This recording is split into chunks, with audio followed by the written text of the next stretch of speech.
O interesse pela árvore tem uma história profunda em Portugal, grande não.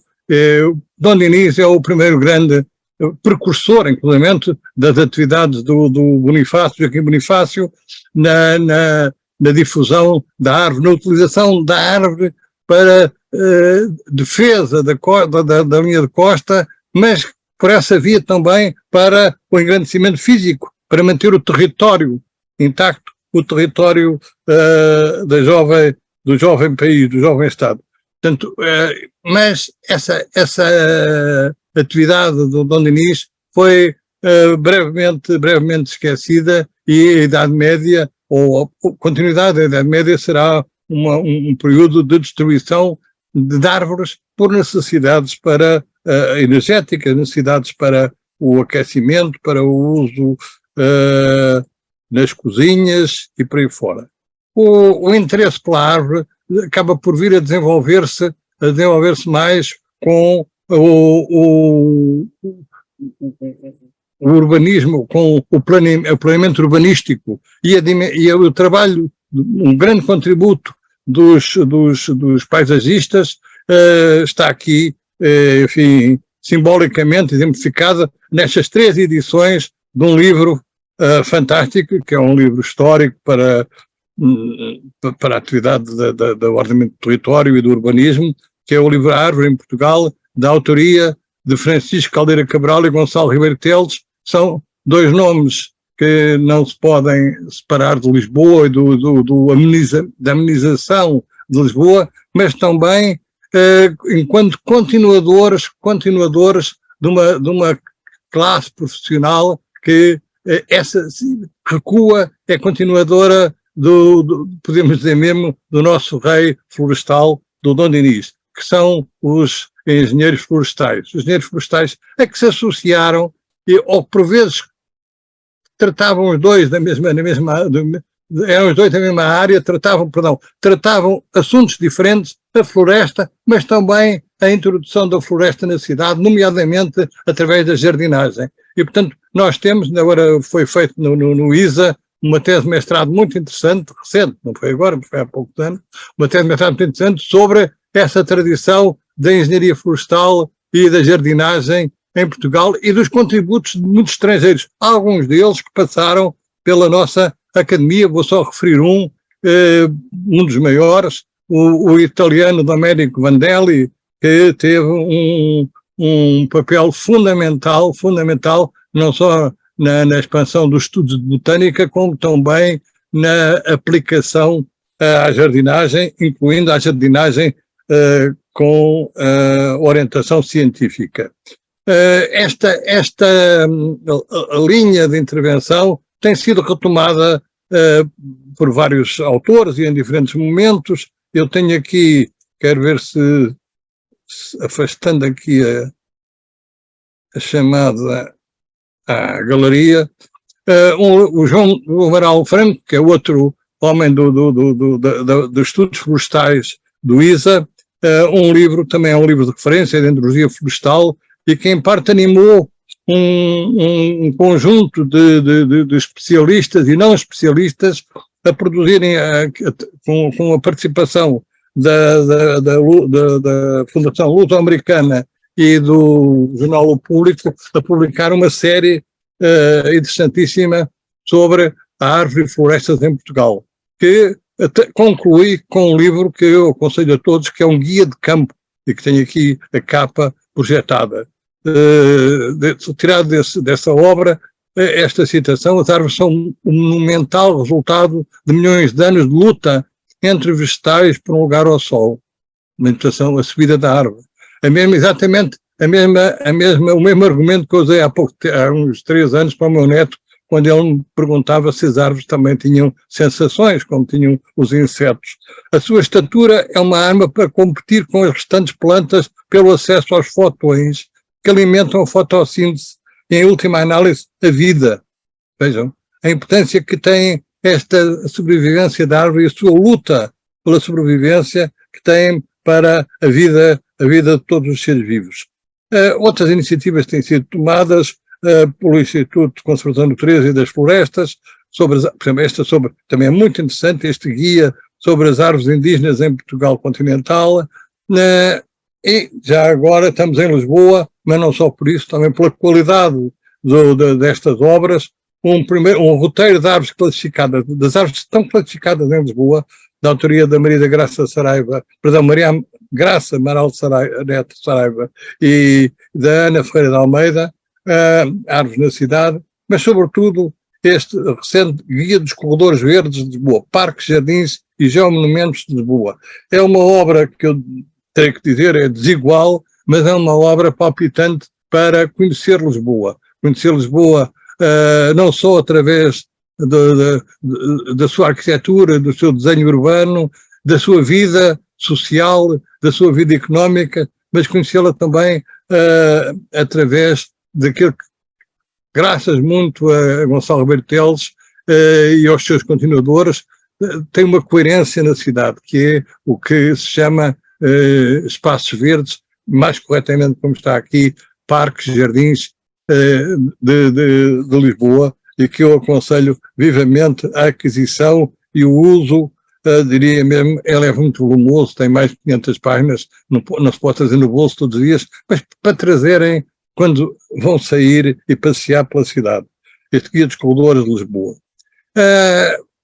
O Rebelo Teles pode ser apreciado sob diferentes perspectivas, mas uma das perspectivas que eu aprecio muito nele é justamente a da jardinagem. E como ele vê os espaços no seu contexto histórico. Ele é um homem com uma forte formação no domínio da história, e da história dos parques, da história dos jardins, e eu trago-vos não resisti a esta tentação de mostrar este slide, que é um slide de onde eu vivo grande parte do ano, em Alvite, tirado do local onde eu vivo, do meu terraço, ou do terraço para que acedo pelo meu quarto. E o que é que eu tenho aqui? Tenho aqui assim, entre o meu terraço, que é a parte de cá, de onde é tirada a fotografia, e o que está do lado de lá, há uma estrada que nós nem nos apercebemos dela.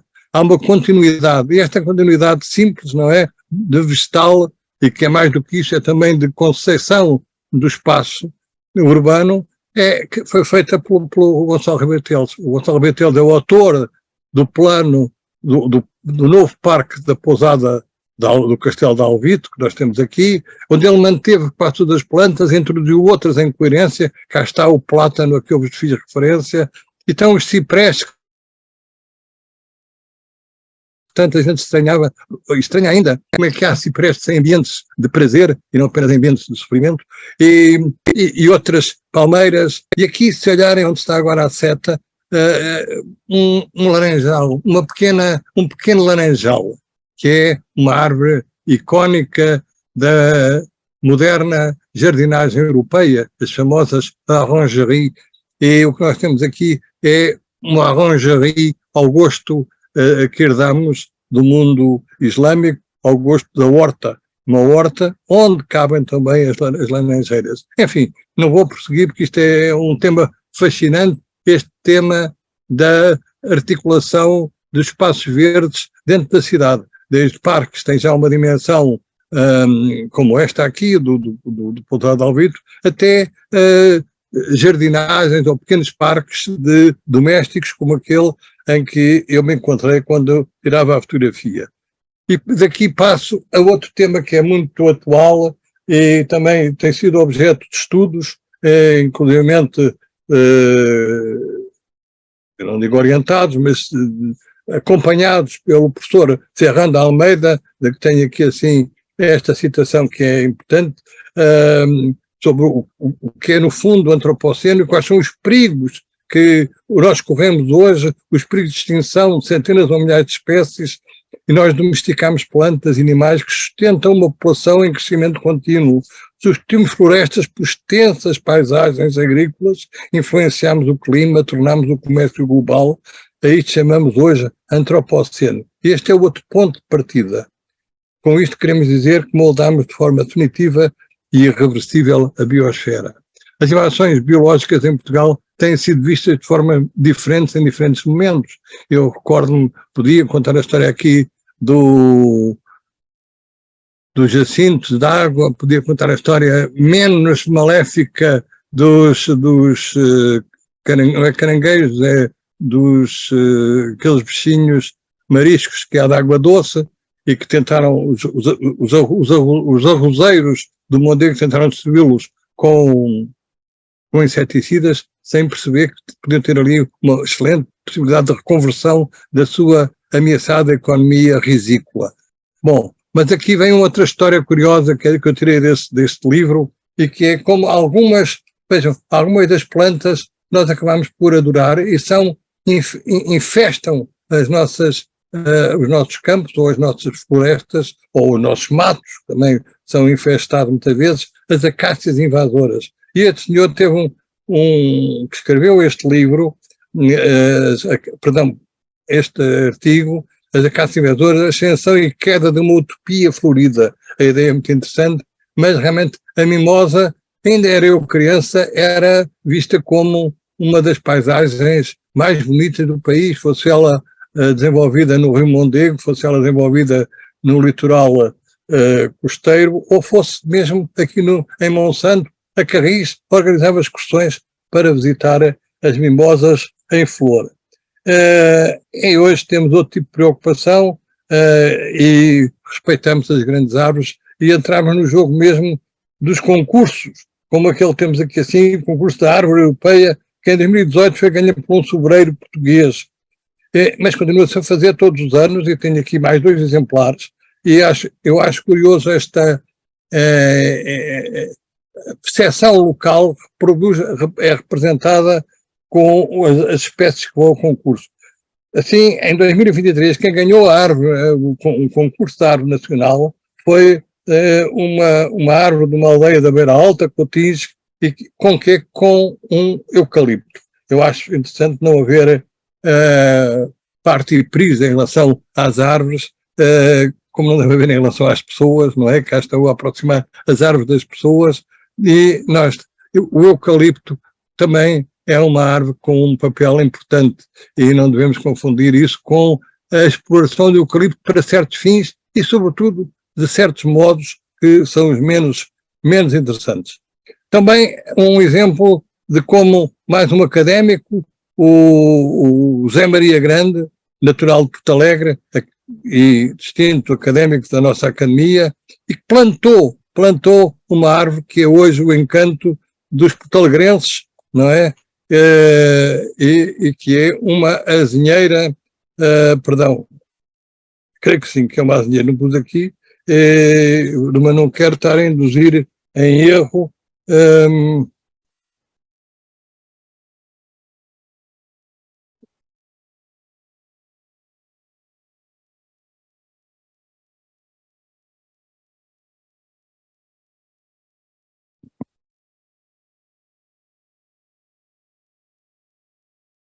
Não tenho aqui, mas creio que é uma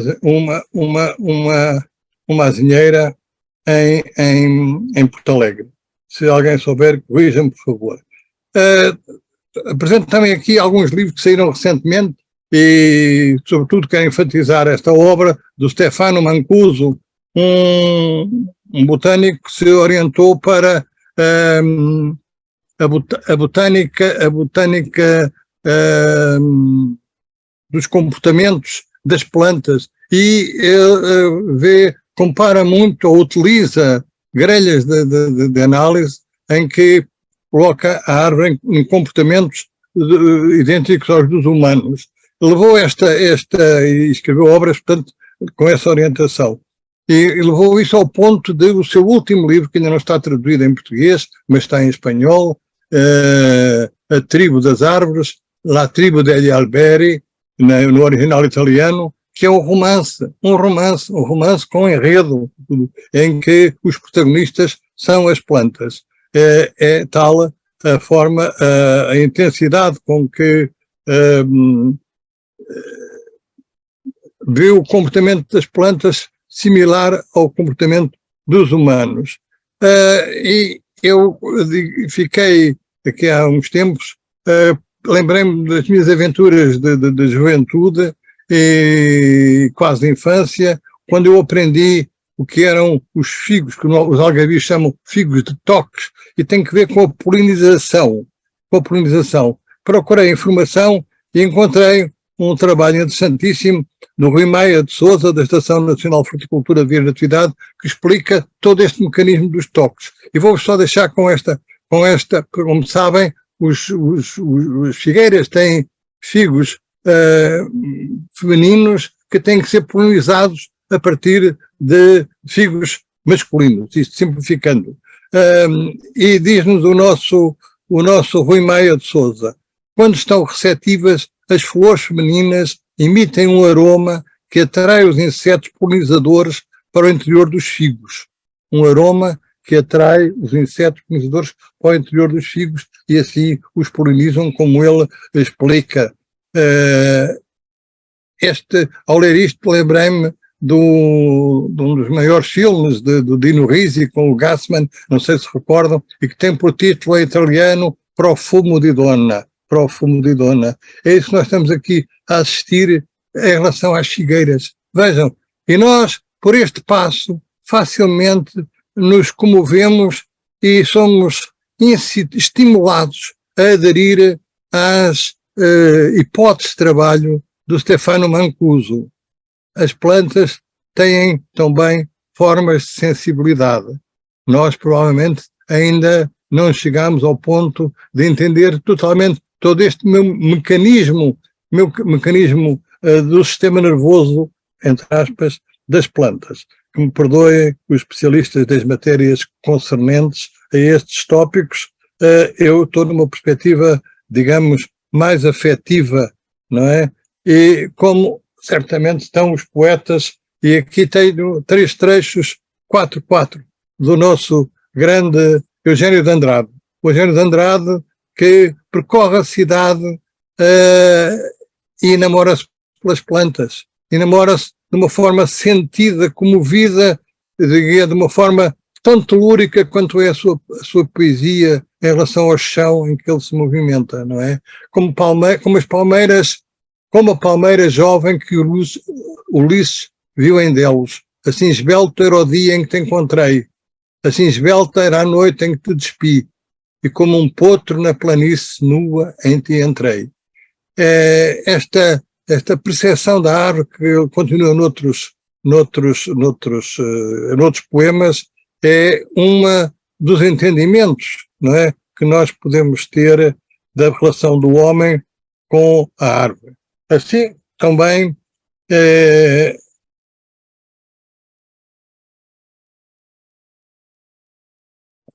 este último quarto poema, eu não estava a encontrá-lo, que começa no verão, os ramos da figueira a arrasar, estou a ler já o Eugênio de Andrade, arrasar a terra convida-me a estender-me à sua sombra. Nela me refugiava como num rio, a mãe ralhava, a sombra da figueira é maligna, dizia. Esta é uma outra das referências em relação ao mal de árvore, o mal de árvore aqui projetado nas figueiras. Eu não acreditava, bem sabia como cintilavam.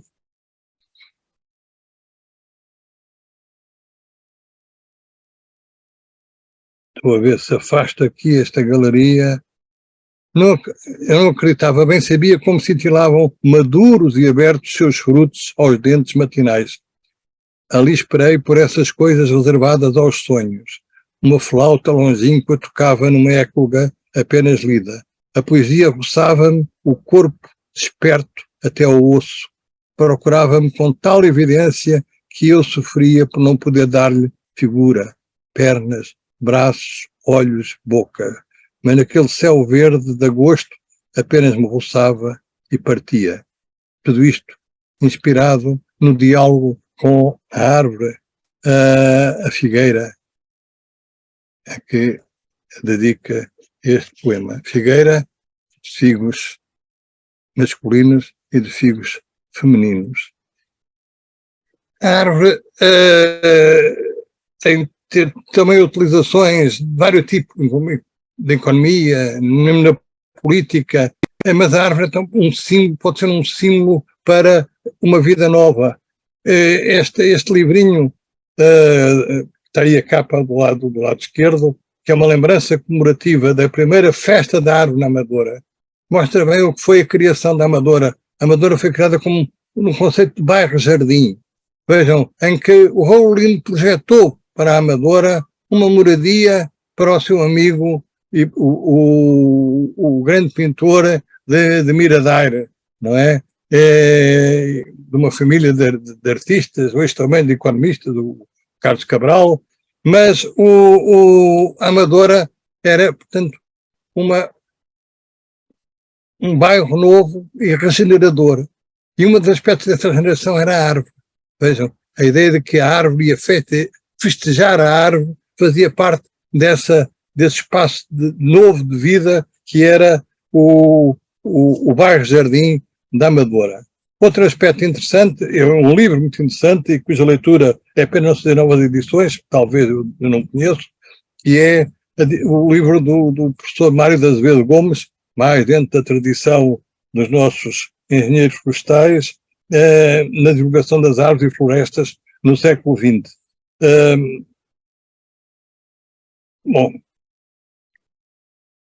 e fico por aqui nesta introdução, que teve como grande ambição, principal ambição, foi, enfim, chamar a vossa atenção para a necessidade de, vou usar a palavra complicada, que é para amar as árvores, não é? Porque a palavra amar é uma palavra complicada, é muito complicada, porque até onde é que vai pode ir o nosso amor pela cidade? Que o digam o Mancuso, que o digam o Eugênio de Andrade, e nós também, cada um per si. Mas a árvore tem tido diferentes épocas e, como eu vos disse, diferentes amores ou diferentes ódios. Eu pus aqui essa citação em francês porque achei que era mais evidente que era um processo que se iniciou em França, mas que rapidamente expandiu para outros países, incluindo para Portugal, que é a recuperação da árvore com o fim da Idade Média e com o Estado moderno. A penúria dos bosques seguiu ao desmatamento, é outra palavra, mas agora não me vem, da Idade Média, levou à necessidade de recuperar uma ocupação arbórea. E então, vários reis, aqui o Henrique II, ordenou em 1552 a todos o pessoal da sua justiça, a todos os mandantes, não é, habitantes de cidades, aldeias e paróquias, plantassem e fizessem plantar ao longo das estradas algumas árvores, nomeadamente olmeiros, que com o tempo o nosso reino possa ter suficiente quantidade, seja um povoamento suficiente. E para diferentes fins, para fins económicos, mas também para fins de sombra. Começa aqui aquilo que é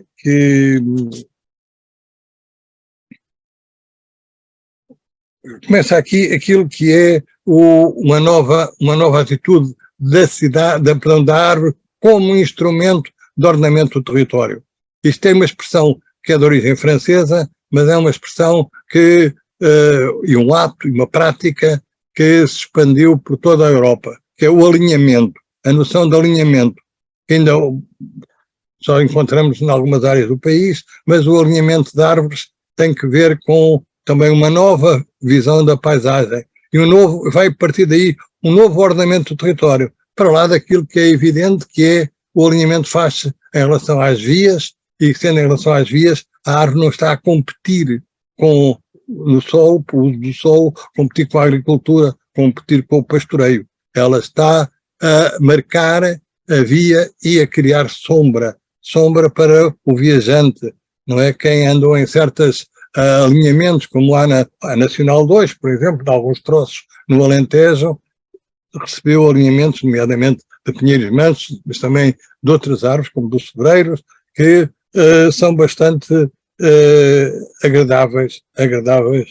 Já agora, em passar, mesmo em França, os alinhamentos foram muito combatidos desde há umas dezenas de anos a esta parte. Porquê? Com o automóvel. com o desenvolvimento, a intensidade do tráfego automóvel, o alinhamento com árvores passou a ser um problema para o condutor, para o motorista, porque mais facilmente se tornava mortal algum acidente que podia acontecer, porque em vez de se espalhar, ou melhor, continuar o seu despiste para terras planas, para campos, esse despiste levava-o a despenhar-se ou a confrontar-se com essas árvores em alinhamento. Mas eu queria também, nesta abordagem ao alinhamento, vou continuar, queria referir que ia chamar mais um nome de outro académico, que não é um engenheiro florestal, é um historiador, e que eu tive a dita de ser seu aluno, e que é o professor Veríssimo Serrão, um ilustríssimo académico. O professor Veríssimo Serrão, na história moderna e contemporânea da Europa, enfim, não se chamava da Europa, era geral, mas era fundamentalmente da Europa, e que ele dava com grande entusiasmo e animação e comoção mesmo, em certos pontos, e um ponto-chave dessa comoção era quando ele nos falava das novas estradas que começaram no século XVI e que se prolongaram até o século XIX, as novas estradas, justamente com estes alinhamentos de árvores, não é? Fica aqui, portanto, esta menção de saudade e de gratidão em relação ao professor Veríssimo Serrão. E temos já aqui alguns elementos, algumas slides que mostram como esta prática, aqui estamos no Gard, no sul da França, mas aqui estamos em Marvão. Muitos conhecem este alinhamento, que é dos mais interessantes e dos primeiros que se verificam entre nós, e não tão geométrico quanto se desejaria, e que se vai verificar noutras áreas do país, mas é um alinhamento muito interessante, historicamente antecipando outras regiões.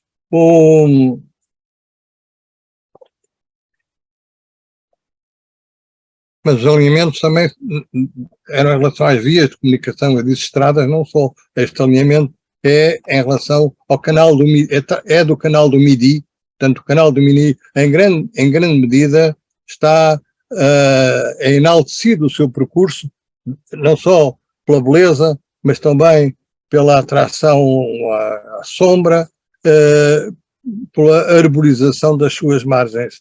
Mas em Portugal também houve tentativas. O nosso mais antigo canal artificial, a Vala Real de Salvaterra, não tanto com grande arvoredo, mas com árvores, enfim, mais próprias das margens das linhas de água, dos rios. Temos aqui um exemplo desses alinhamentos em vias navegáveis, no caso aqui na Vala Real de Salvaterra. Mas também, vejam, alinhamentos começaram em Portugal a manifestar-se já com um sentido mais utilitário da árvore que se utilizava. É o caso da Estrada da Dona Maria. A Estrada da Dona Maria, portanto, do finais do século XVIII, e que foi em grande parte promovida no seu início pelo Pinamanique, e que está bem marcada, quem quiser ainda pode, os novos responsáveis pelos arranjos urbanísticos não destruíram completamente o que era a marcação do fim do termo de Lisboa, em Alverca, que temos aqui, vale a pena lá ir até para ler o que está escrito nestas colunas, mas do que está dito e que interessa agora nesta ocasião é uma decisão de alinhar a estrada de Dona Maria, a estrada real, alinhá-la através de plantação de oliveiras. Plantação de oliveiras que, como está escrito nestas colunas, tinham várias finalidades. A primeira finalidade era o cômodo dos viajantes, fornecer-lhes a sombra. A segunda era aproveitar o fruto das oliveiras. E esse fruto era aproveitado para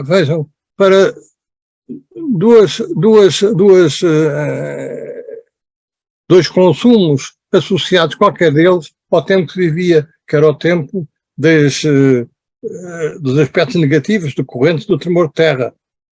Um aspecto negativo foi a disrupção social das famílias, portanto, um grande aumento de crianças abandonadas. E por isso foi criada a Casa Pia.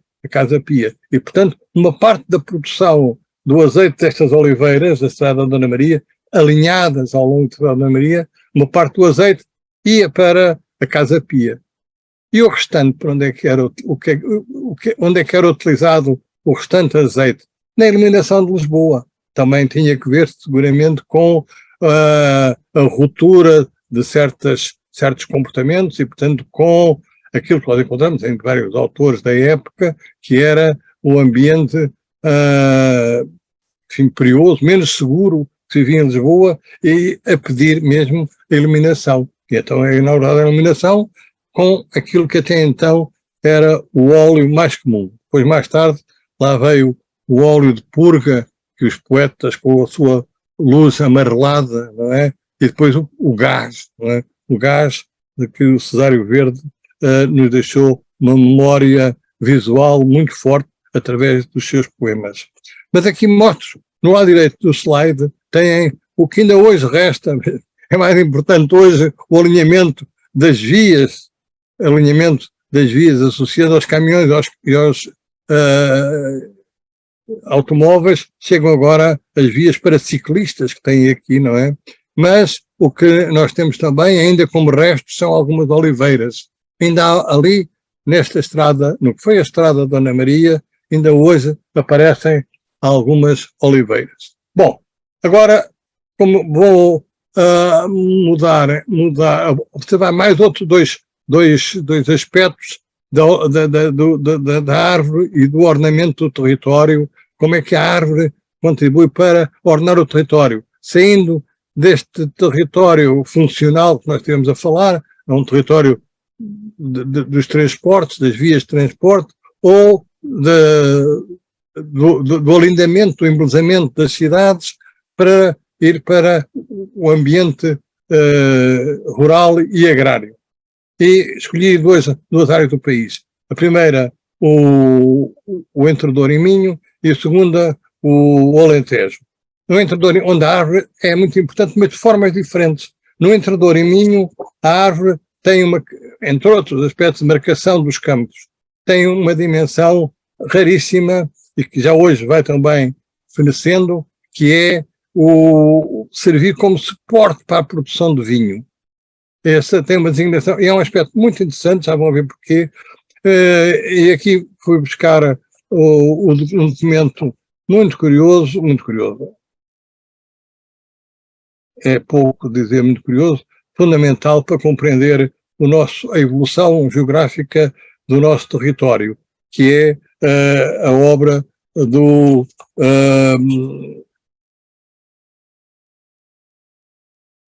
está aqui à esquerda, Duarte Nunes de Leão, da descrição do Reino de Portugal, uma obra de 1610, em que tem uma informação riquíssima sobre a geografia de Portugal, no fundo, tem alguns apontamentos de natureza socioeconómica. Este em relação ao vinho Ele diz-nos que no Minho é muito vinho que se chama de enforcado, o vinho se chama de enforcado, nós temos mais a vinha de enforcado, de que a gente plebeia se sustenta, e já que para os nobres se valem dos vinhos riquíssimos de Ribadávia e de outros da Galiza, sua vizinha, e também de Lamego e de Monção, que têm com grande provisão. Quer dizer, os pobres bebiam o vinho dado pela vinha de enforcado. A vinha de enforcado é uma prática que ainda hoje prevalece e que é muito curiosa e que nós encontramos aqui assim. A vinha dispõe-se rodeando os campos cultivados. Enfim, faz parte daquele sistema agrícola conhecido, daquele sistema agrícola conhecido por agricultura promíscua, que é um termo que fomos buscar aos italianos, agricultura promíscua, em que provavelmente aí nascido no contexto, já vamos ver porquê, nascido aí no contexto deste tipo de utilização da vinha, a vinha de enforcado. De que é que consta a vinha de enforcado? A vinha é, a videira não é disposta em bardos, em alinhamentos, mas é disposta trepando certas árvores, chamadas, no Minho, de uveiras. Há espécies mais adequadas, o mais frequente espécie é o plátano que é praticamente limpo dos seus ramos, e pelo plátano envolvem-se as videiras, como podem ver nesta imagem aqui do canto inferior direito do slide. Isto passa-se na área de Guimarães, o que ainda resta, e é muito pouco, deste tipo de produção de vinho. Aqui têm uma imagem histórica do que é a vinha de enforcado, estão vendo? Em que é a vindima. A vindima é feita através de exercícios, por vezes, acrobáticos, não é? E o que nós conseguimos com isto é a libertação de toda a terra arável que fica no campo assim delimitado para diferentes fins, para a produção de milho, para a produção de batata, mas também para a produção hortícola, como vemos aqui nesta imagem. Temos aqui um excelente exemplo de um campo preparado para receber milho ou batata, provavelmente milho neste caso, de um campo que é ele de mercado, envolvido por árvores, que eu disse há pouco. O plátano é mais frequente, mas pode ser o lódão, pode ser também a cerdeira, que é uma variedade de cerejeira, tem os troncos bastante fortes, não é? O chopo também é frequentemente utilizado como suporte para estas videiras. E onde é que começou esta vinha? E quando é que veio para Portugal? Terá vindo para Portugal e para o norte, para o sudoeste, é melhor dizer, perdão, para o noroeste da Península Ibérica, Portugal e Galiza. Aqui o nosso amigo Estrabão, que escreveu a sua geografia há uns 2000 anos, serve-nos até certo ponto, não é? E também depende da interpretação que se faz. De qualquer maneira, da leitura de Estrabão pode concluir-se que a vinha chega muito tarde a Portugal, eventualmente ao noroeste, voltando a corrigir, noroeste da Península Ibérica. Na maior parte do noroeste não tínhamos vinha, no Zelo bebia-se outras bebidas alcoólicas, certamente que a cerveja do cereal, certamente que, ou muito provavelmente, a da maçã, tudo bebidas que ainda hoje são comuns e de uso frequente nesta região. O vinho terá chegado para os romanos, e terá chegado e foi aplicado, seguramente, a prática que era já muito comum na Península Italiana. Era comum desde o tempo dos etruscos. Vários documentos ou informações ou pistas mostram que os etruscos, que foram grandes cultivadores de vinha, foram os primeiros a utilizar esta técnica, a técnica que os italianos chamam ainda hoje vina maritate, as vinas casadas. Há aqui um casamento entre a vinha e a árvore, não é? Como já se pode ver aqui assim, nós o que temos aqui é um dos últimos restos ativos, produtivos, que ainda se encontra no sul de Itália. Isto é da Campânia e tem aqui assim uma alberata. Albera é árvore, não é? Uma alberata, portanto, que era uma correnteza de árvores, neste caso são chopos, piopo, são os chopos que suportavam estas vinhas, e aqui temos uma explicação de como é que era feita o casamento, vite maritate affilare, vejam, podem tanto formar correntezas como situações individuais. Neste mapa, o que nós temos aqui é, no fundo, onde foi a maior densidade. Ainda hoje há restos desta vinha de enforcado, da vina maritate, e corresponde, no fundo, à área de expansão dos etruscos. Chegaram até à Córcega, chegaram ao norte de Itália, não é? Mesmo já aos confins, à fronteira atual da Áustria, não é? E para sul vieram para a Campânia, vieram para até a área de Nápoles, Avellino, por aí assim. Mas com grande incidência no centro de Itália, nomeadamente com a terra mais conhecida pelo vinho, que é a Toscana, não é? Uma à parte, com a curiosidade de terminologia, porque é que se chamará entre nós vinha de enforcado e na Itália vina maritata, vinha casada? Terá alguma coisa a ver com a outra? Alguns mal intencionados associam daqui o casamento ser a forca, não é? Como há na linguagem popular.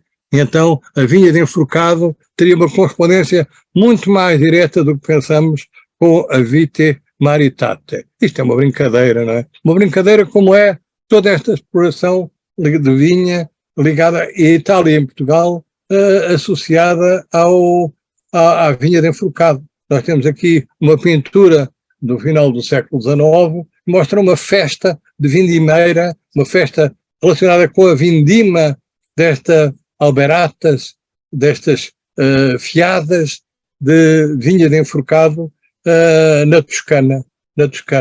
E o que é que nós vemos aqui? Vejam que é um conceito diferente, igualmente uma agricultura promíscua, mas é um conceito diferente dos nossos campos fechados, não é? Da vinha de enforcado. Mas o que é importante notar aqui é o arranjo da terra que fica entre as videiras. Vejam, as videiras produzem vinho ocupando relativamente pouco espaço.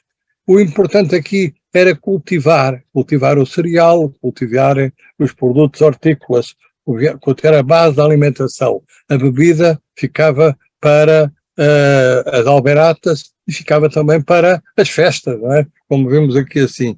Mas isto não era exclusivo. Entre nós também, vejam aqui esta fotografia antiga, que anda aí perdida na internet, mas esta era muito frequente, a festa associada à vinha de enforcado e à exploração da vinha de enforcado. E este vinho funcionava quase como um vinho do povo. Lembra-nos agora novamente o nosso Duarte Nunes de Leão, não é? Quando nos diz que o povo, os pobres, bebiam, tinham grande sustento da vinha de enforcado. E para que se pode ver como a comunidade local era envolvida na vindima e, de certa também, depois funcionava comunitariamente, pelo menos até certo ponto, no consumo do que daí resultava.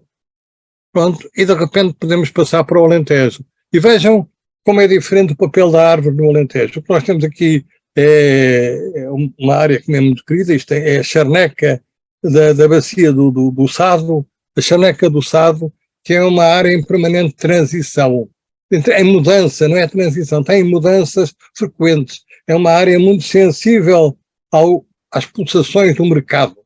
Quando o mercado, no fim do século XIX, o mercado se fechou, ou melhor, o mundo se fechou, houve uma antiglobalização, os países tiveram que se sustentar o mais possível através dos seus através das suas terras. E daí veio a primeira grande campanha dos cereais, como saberão. Ora, o Mariano Feio estudou esta questão de uma forma científica, como ele gostava de fazer as coisas, e verificou que grande parte daquilo que eram as terras agricultadas dos anos 20, 30, já do século XX, tinha resultado de quê? Do roteamento, da limpeza, no fundo, das terras de charneca. Isso verificou-se muito no sul do Alentejo e verificou-se com diferentes dinâmicas. Também se verificou em dinâmicas de destruição de propriedades comunitárias, como também estudou a nossa querida colega Maria José, que eu sei que está a assistir a esta conversa. Mas aqui queríamos falar também do que resultou, o que é que o mercado pedia. O mercado queria trigo, mas juntou-se ao trigo uma nova perspectiva de mercado, que foi a da cortiça. a necessidade da cortiça para a expansão responder à procura da expansão de vinho de qualidade, inclusive de vinhos com gás de champanhe. As garrafas de champanhe, inicialmente, só podiam ser fechadas através do recurso a uma rolha de cortiça. E daí nós temos sido invadidos, entre aspas, por investidores e também técnicos da área da cortiça, vindos da Catalunha. Catalunha com a sua bebida achampanhada, não é? A cava, no dizer tradicional. E nós temos de todo, desde Sines até Abrantes, até Castelo de Vide e outras terras do Alto Alentejo, nós temos investimentos vários de catalães, e até acabar com o maior de todos, que foi o investimento do Sr. Mundete na fábrica, que ficou com o nome dele, uma fábrica que tinha nomeada internacional, mundial, e que tinha a sua sede no Seixal, por onde vinha a cortiça que era apanhada. Essa cortiça resultava em grande medida, numa primeira fase, da limpeza de charnecas, em que selecionava o sobreiro e o campo para o sobreiro para a cortiça e o campo para o cereal. E nós fomos assim construindo esta paisagem que hoje em dia vai perdendo capacidade de se autofinanciar, digamos, e muito provavelmente nas áreas de menor rendibilidade para efeitos de habitações secundárias, como é o caso do Alentejo Largo, traço do Alentejo Litoral, ela vai ter que ter outro tipo de respostas, e a resposta maior acabará por ser o retorno à charneca. Este é um tema que é caro, como alguns saberão, mas o retorno à charneca é, em grande medida, também um resultado do mercado. As paisagens constroem-se em função do mercado. Tudo isto que nós estamos aqui a dizer acaba por nos levar a essa conclusão. E as árvores também. As árvores também são, como os homens, são condicionadas pelas evoluções, pelas convulsões dos mercados. Como se vê aqui, nesta nova forma de arborização, aqui juntei duas coisas. Por um lado, uma terra de cereal de áreas, certas áreas do Alentejo, sobretudo no Alentejo Central, em que nós encontramos o campo cerealífero envolvido por arvoredo, sempre que há linhas de água que permitem suportar esse arvoredo. Bom, temos aqui alguma semelhança até com algumas paisagens do Noroeste, não é? E no primeiro plano, o que temos aqui assim no primeiro plano, são arvoredos ligados e arbustos ligados ao desenho ao traçado das linhas de água, e que vão, no seu interior, tiveram campos, que foram campos de cereal de Pragana, mais recentemente campos de milho, com regadio, com o regadio de expressão, e agora estão a receber um outro tipo de arborização apoiada no regadio, que é esta que nós encontramos aqui, que é a grande evolução da paisagem alentejana, com a introdução da oliveira, do olival intensivo, no fundo, de uma árvore com uma longa tradição de 2000 anos, um pouco mais de 2000 anos no Alentejo, por todo o Alentejo, e hoje está a ser condicionada a esta violência em termos do desenvolvimento natural desta árvore, que é a oliveira. Não estou aqui, na minha intenção aqui é apenas natureza quase de humanização das plantas, e não estou a ver a perspectiva económica, que é mais económica, agronómica, pedológica, etc., que é mais, tem outras determinantes. Mas o que nós hoje encontramos, voltando a isto, é mais uma vez o mercado a ditar a sorte da paisagem, e a ditar que já não é apenas da, da oliveira, mas de outras árvores. Aqui temos amendoeiras mais ou menos anãs, de produção elevadíssima, de regadio, como era aquele olival, e já está a estender a outras árvores. De resto, começou por ser, antes, a primeira experiência que houve no Baixo Alentejo foi não da amêndoa, mas da noz. E não teve o mesmo efeito, não tem o mesmo valor no mercado internacional que tem a noz, não tem o mesmo valor que foi ganho pela. Eu agora vou acelerar um bocadinho, vocês, vi agora as horas e vi que tenho, isto é uma perdição, a árvore é também uma perdição, mais uma crítica. E então, nas cidades, a árvore tem um papel muito importante, voltando agora à cidade, muito simplesmente suporte da biodiversidade, bioclimatizador, um papel importante no ciclo da água, nomeadamente em parques, jardins, e é, como eu disse há pouco já, importante na luta contra a poluição urbana, e tem um papel importante, como também disse, na mitigação dos efeitos das alterações climáticas. E uma ligação social também, que nos é bem mostrada naquele livro que vos assinalei da Câmara Municipal sobre os espaços verdes de Lisboa, e também era sempre um dos eixos do pensamento do Ribeiro Teles para a cidade de Lisboa, eram os corredores, corredor periférico, o Parque Periférico de Lisboa, que era um corredor que envolvia Lisboa pelo norte, ou o corredor que eu tanto aprecio e usufruo, que é o corredor que liga o centro de Lisboa, o Parque Eduardo VII a Monsanto, não é? E também não está esquecido aqui em Lisboa essa dimensão de ligação, entre os bairros, e faz hoje parte de uma lógica, perdão, isso. Mas a intervenção nas árvores também tem aspectos lindíssimos de alinhamentos, em que se trouxeram os alinhamentos, como em muitas outras coisas, o urbanismo, o planeamento urbanístico aprende com o planeamento agrário e não o contrário. E já desenvolvi este tema noutros âmbitos e com outras questões, mas é um clássico que se pode mostrar desde o Antigo Egito como a aprendizagem do ordenamento urbano, do planeamento urbano, é feita numa primeira fase, com o planeamento agrário. E também aqui, assim, nos alinhamentos das árvores, nós temos exemplos disso. Este é um caso lindíssimo de alinhamentos em Portugal, em Ponte Lima, mas também aqui assim, em alguns parques do Porto, no Parque de Cristal, este exemplo.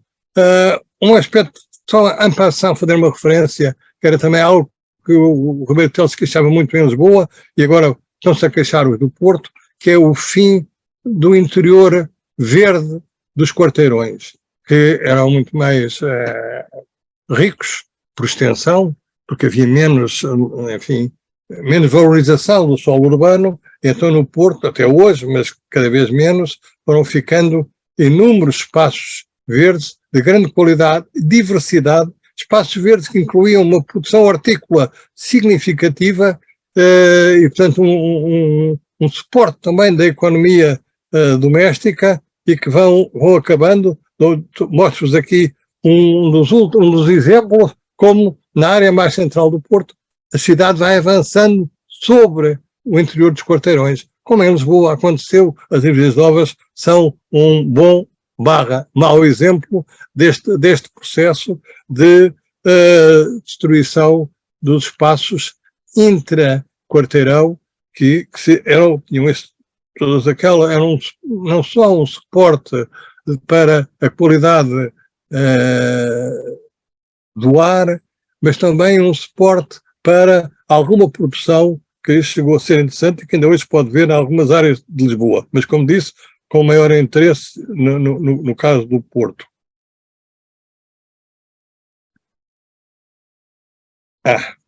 Mais exemplos destes.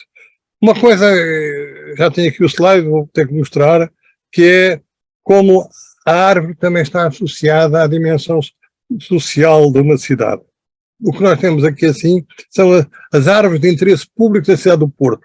Há um inventário, há uma classificação, e vejam que, por acaso, as árvores de interesse público ficam na área, ou nas áreas com ocupação social mais relevante. As áreas mais pobres ficaram sem essas, pelo menos, sem as árvores classificadas. As árvores onde há maior densidade de habitação, onde houve maior ainda hoje, densidade operária, etc., ficaram, mas este mapa tem que ter uma leitura maior, de mais pormenor. Mas, enfim, é um facto que facilmente nós aceitamos como hipótese de trabalho.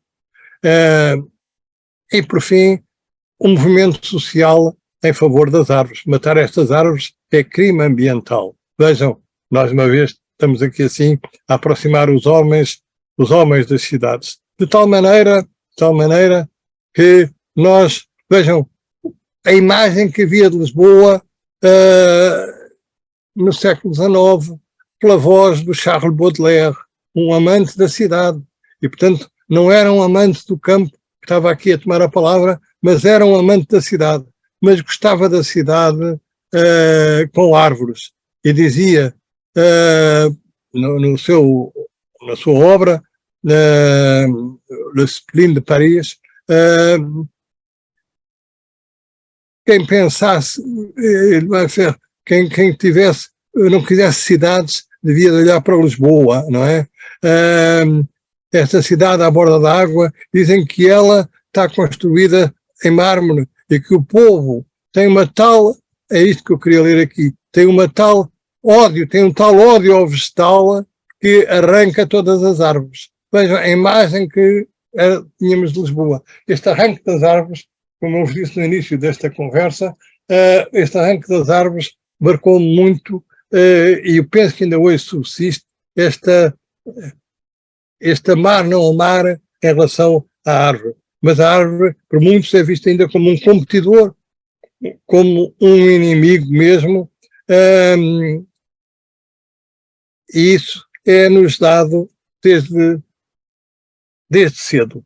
Tenho aqui uma nota, quero esquecer, referir Dom Manuel I e as Oliveiras. O Dom Manuel teve legislação cumprida para que fossem arrancadas as oliveiras que abundavam em Lisboa, como nós hoje podemos confirmar pela toponímia. Há uma série de topónimos, ruas, travessas, largos da Oliveira, da Oliveirinha, e que são um registro memorial da importância que a Oliveira teve em Lisboa, de tal maneira que davam a Lisboa, no parecer de Dom Manel e dos bem-pensantes desse século XVI, davam a Lisboa um ar de província, um ar de não urbano, um ar rústico.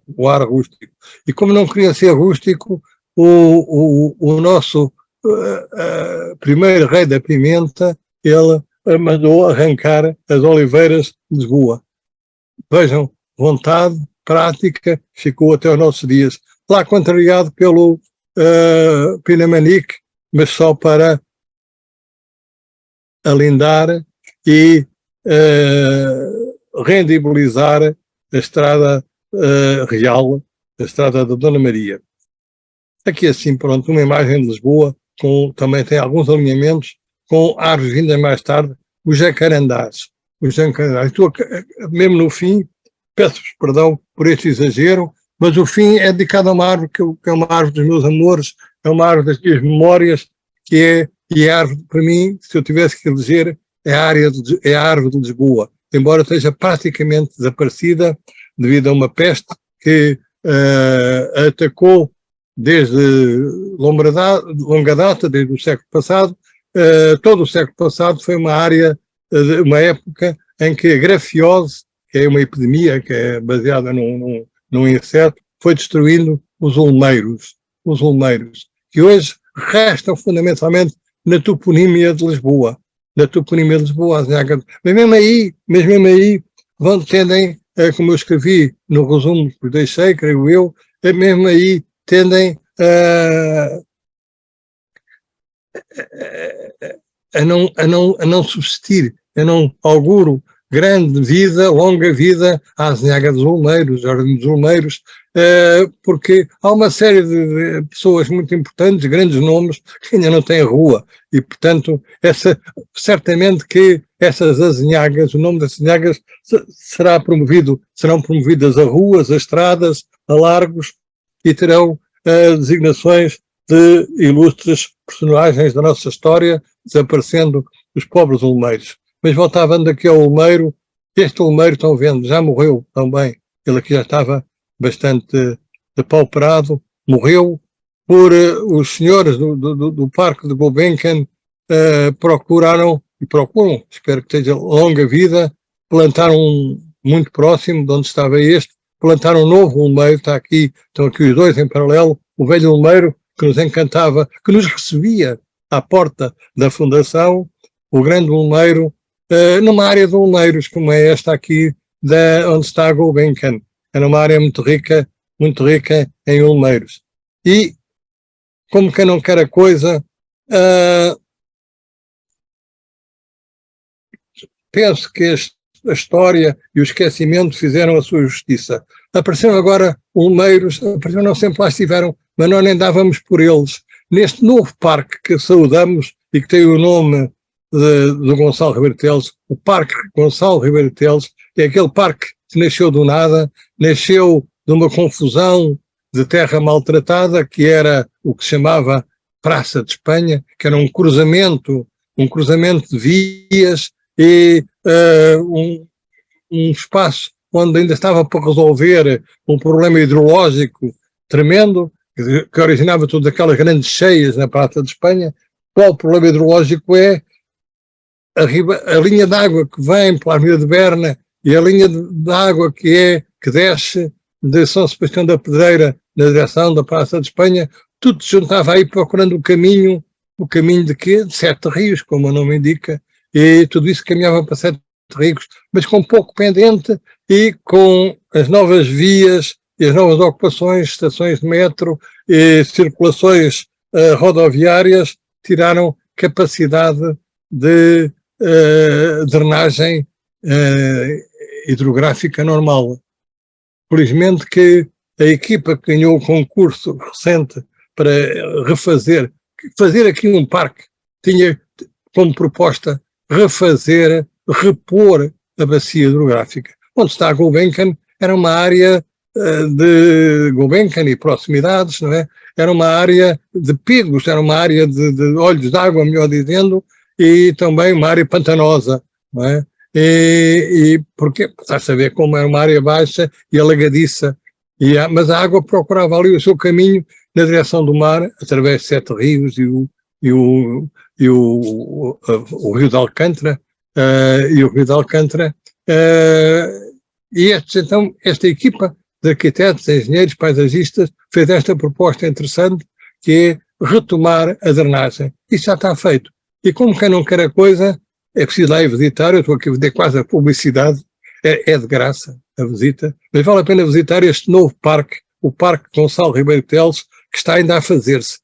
E não é de sumenos importância para mim, particularmente, o facto de como que a entrada monumental desse parque, no lado do cruzamento, em frente ou melhor, de quem desce em frente da Embaixada Espanhola, ficaram estes dois olmeiros, que são hoje como que não só bastiões de defesa da identidade do Olmeiro e de Lisboa, desta junção de identidades, mas também uma resistência, uma resiliência notável.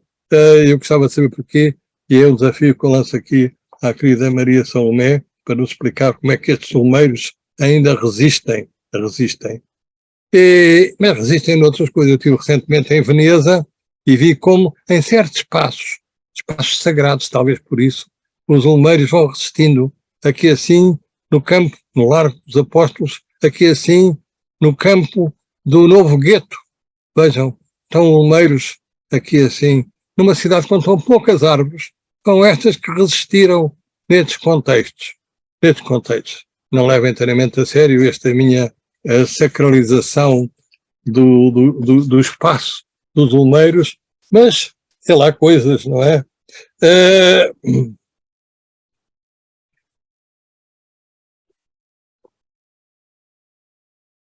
e chegamos ao último slide, que me vai obrigar, talvez, se vocês permitirem, senão a Salomé fará o favor de me cortar o pio, mas procurarei ser rápido, porque vou ler o texto que tenho alusivo a esta questão. Os olmeiros também são importantes para, no fundo, marcação da memória, para definir, ordenar a nossa memória. A mim, é o olmeiro que em Lisboa, a memória mais forte que eu tenho da infância é definida por olmeiros, que aqui estão a verde. Eu resolvi pôr aqui este renco de olmeiros. Eu nasci aqui, precisamente nesta casa, vejam, nasci nesta casa, fiz o colégio, fiz a ensino primária no Colégio Moderno, que é este edifício aqui assim, estão vendo?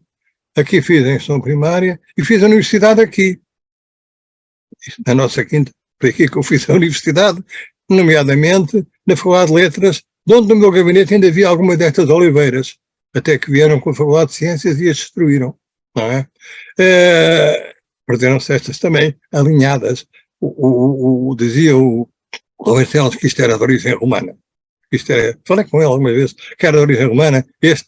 E no fundo, vejam, é usar a oliveira na delimitação do campo, no campo que era irrigado.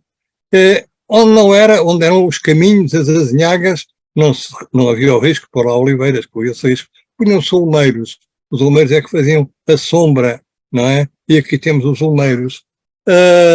Na minha memória da infância e da juventude, o olmeiro era a árvore que desenhava e fazia sombra às estradas e azinhagas da área rural onde eu vivia, e ainda hoje persiste, nos lumiares à azinhaga dos olmeiros, sob várias ameaças, não só da nova urbanização, mas também da novícia toponímia. Já referi a isso, não é? A recordação mais forte que guardo desde a infância é associada a olmeiros e também a imagem mais recôndita que guardo na memória sobre a tragédia da vida. A vida é uma tragédia. Ao cair da noite, no meio da calçada basáltica da estrada de Malpique, que era aquela estrada que vinha do Campo Grande, passava no Colégio Moderno e vinha até ao 77, onde eu nasci.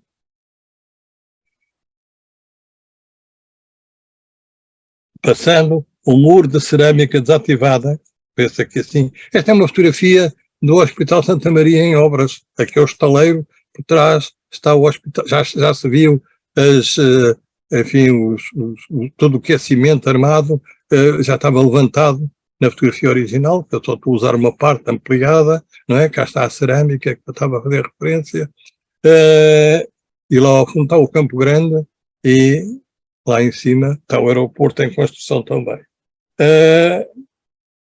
Então dizia eu, na direção do Rego, entre o muro da nossa quinta e o valado dominado por altos olmeiros, que estão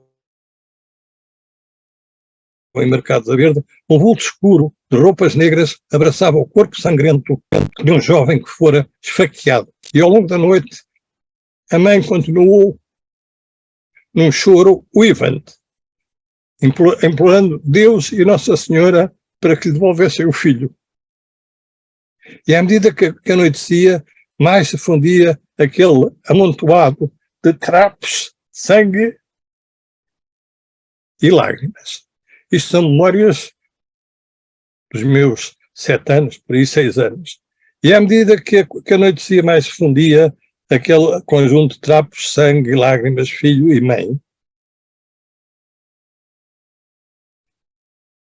E eu já não estava lá para presenciar quando os levaram dali. De tal forma que uma dúzia de anos depois, isto impressionou-me de tal forma, uma dúzia de anos depois, se estreou o filme Desire Under the Elms, com Sofia Loren e Anthony Perkins. E aquela palavra olmeiros só me lembrava a outra tragédia, a primeira que presenciei ainda na infância. E por aqui me fico. Muito obrigado.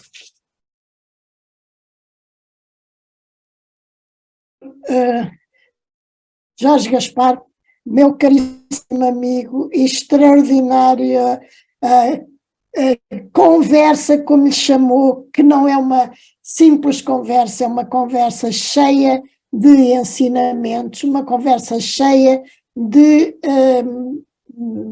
concretizações a propósito do valor da árvore e da incapacidade de separar a árvore dos nossos dias, da nossa vida, das nossas emoções e da preservação, digamos assim, de uma atmosfera que faz viver o homem e que tão maltratada é por vezes porque não se compreende e porque são, porventura, quando dizia a árvore é mal vista e de facto as pessoas que a mal veem esquecem e valorizam os pequenos negativos, como salientou a resina ou a secreção das tílias por cima dos automóveis ou tudo o resto das alergias que causam, mas de facto nada disso tem significado quando pensamos no papel da árvore, nas vidas e na capacidade de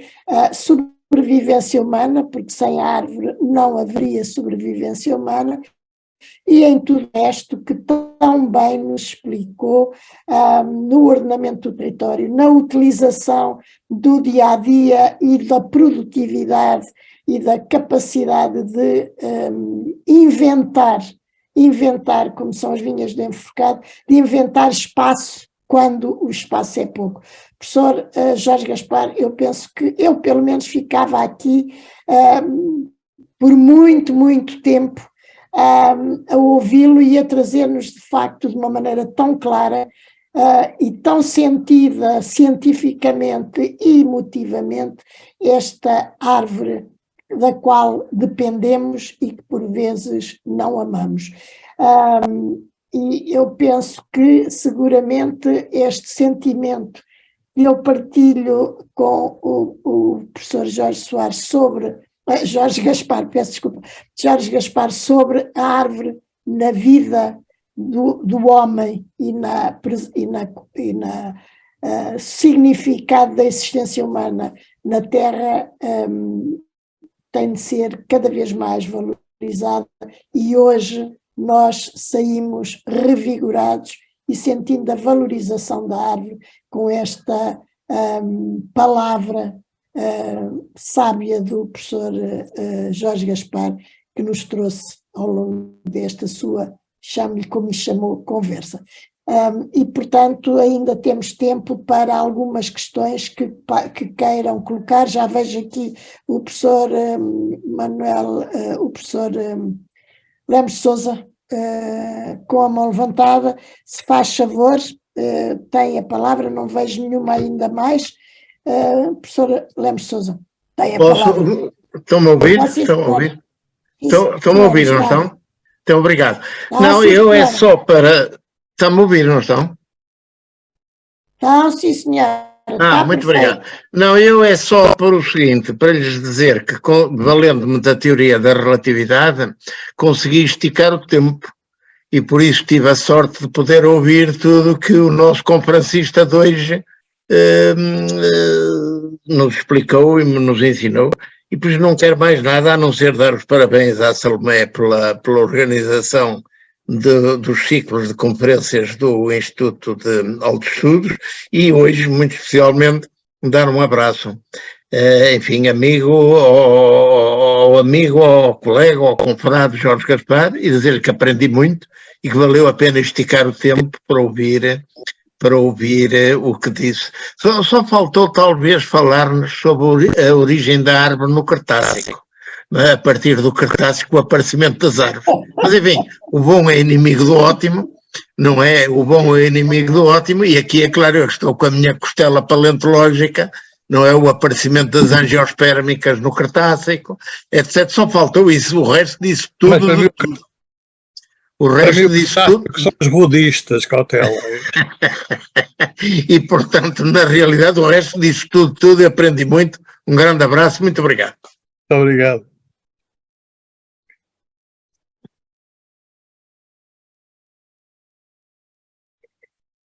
eu não vejo aqui mais nenhuma mão levantada, nem a mão, nem com a reação, nem com a mão, mas eu diria que perante esta lição que nos trouxe o professor Jorge Gaspar, as pessoas estarão, de facto, perplexas com tudo aquilo que aprenderam e que ouviram. Mas eu tinha aqui no chat um comentário dizendo um privilégio ouvir o professor, muito grata, muitos parabéns. E outra, mas não tenho possibilidade de falar. É uma senhora, Vanessa, que diz que não tem possibilidade de falar, e outra que diz que agradecer e perguntar, mas não pergunta nada, não se vê mais nada, não concluiu. Portanto, Jorge Gaspar, se quiser, se estiver de acordo, não havendo mais nenhum comentário, deixo-lhe a decisão de continuar a instruir-nos ou de dizer já estou cansado e não quero continuar, porque nós ficaríamos a ouvi-lo seguramente. Muito obrigado. Mas eu não estou cansado, mas também não quero exagerar. E sobretudo quero guardar material para outras ocasiões, não é? E não vou... Isso não se pode escutar tudo de uma só vez. Lá voltaremos. Voltaremos. Não, por exemplo, imaginem, toda aquela conversa em torno da vinha de enforcado e da vítima Maritate dava-nos para prosseguir em vários domínios dentro da geografia, com a ilusão de estar sempre na geografia. E podíamos, inclusivamente, fazer aqui assim uma tentativa de ir até ao Cretácico, não é? Ir até ao Cretácico, mas faltava-nos aí o vinho, que era o essencial, mas poderíamos chegar lá através das árvores e daquilo que as árvores nos têm dado e continuam a oferecer. Então só, e talvez exagerando, na minha febre, isto é uma doença do professor, que é da bibliografia, foi isso que eu fiz, repararam, apresentar a bibliografia, mas aconselhava francamente uma leitura do Stefan Mancuso, e não comecemos pelo romance, mas comecemos pelas suas análises, que têm momentos são análises científicas com momentos de emoção, que é quando ele dá o salto sem emoção, não é? Eu não quero agora citar aqui os grandes nomes da emoção e da comoção, não é? E da ciência, mas sem emoção também não há ciência, não é? É isso que mostra o Mancuso. Muito obrigado a todos, sobretudo por deram-me esta possibilidade de ter um palco. Mas, caríssimo professor, já agora permita-me que lhe leia mais 2 comentários, um deles foi brilhante e o outro a tal pergunta que há bocadinho não aparecia, e é perguntar como se pode trabalhar para mudar mentes, para que a árvore seja um ente que a população, sobretudo das cidades, possa respeitar. Está escrito em espanhol, Vanessa Rivera, e então a pergunta é como se pode trabalhar para mudar mentes, para que a árvore seja um ente que a população, sobretudo das cidades, possa respeitar. E está aqui uma outra mão levantada, desta vez do nosso professor José Luís Cardoso. Tem a palavra o professor Jorge Gaspar para responder primeiro ou depois da questão do professor... Não, eu respondo, se o professor Luís não se importa, só para dizer que não temos que ser otimistas. Quem trabalha o território, quem trabalha em planeamento, tem que ser otimista. Porquê? Porque está a trabalhar sempre para um mundo que pretensamente será melhor. E eu acredito nisso. E em relação à árvore, eu vi nos últimos tempos uma grande preocupação com a árvore. Entre outras explicações, a questão das alterações climáticas. tem trazido muita coisa boa. E uma delas é este incremento, esta preocupação com a árvore, e plantar árvores e fazer árvores. Não só, também com a preocupação de construir leite cheio, etc., coisa que já se sabia, tudo que eram malefícios para as cidades, para o território, mas as pessoas não tinham medo. Hoje a ideia da alta sociedade, a sua inevitabilidade, leva as pessoas a serem menos farroncas e aceitarem que há necessidade de vida para outros domínios, para outros espaços. E a árvore é uma companheira tão fundamental na nossa vida, desde o Cretácico. Ora bom, temos o professor José Luís Cardoso, mas está-me a dizer que não tem. Não, agora já tenho, agora já tive. Eu peço imensa desculpa, Então, é mesmo só para cumprimentar. Eu ouvi talvez os últimos 5 minutos da apresentação do Jorge Gaspar. O José Luís Cardoso, que estava aqui, infelizmente teve que estar numa sessão em representação da Academia na Procuradoria-Geral da República, e devo dizer que foi seguramente muito menos interessante do que aquela que eu não tive a oportunidade de assistir. Mas quem teve a assistir, sob a capa do meu nome, foi a minha mulher, Ana, que adorou a exposição, e o facto de ela ter adorado significa que foi, sem dúvida nenhuma, uma exposição magnífica, e portanto eu sou aqui porta-voz da família, que se associa a este cumprimento ao Jorge pela certamente fantástica exposição que fez. Só assisti a 5 minutos, peço imensa desculpa não ter podido assistir a mais, mas foi na representação da Academia que tive que estar fora. Mas muitos parabéns, Jorge, e muito obrigado pela sua participação, e também parabéns à Maria Salomé pela organização deste ciclo. Muito bem. Muito obrigada. Então, mais uma vez, muito obrigada, professor Jorge Gaspar.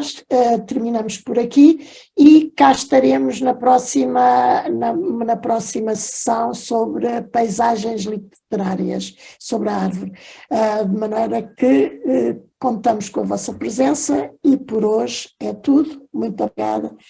Até à próxima. E mais uma vez, muito obrigada. Caríssimo. Obrigado. Até à próxima.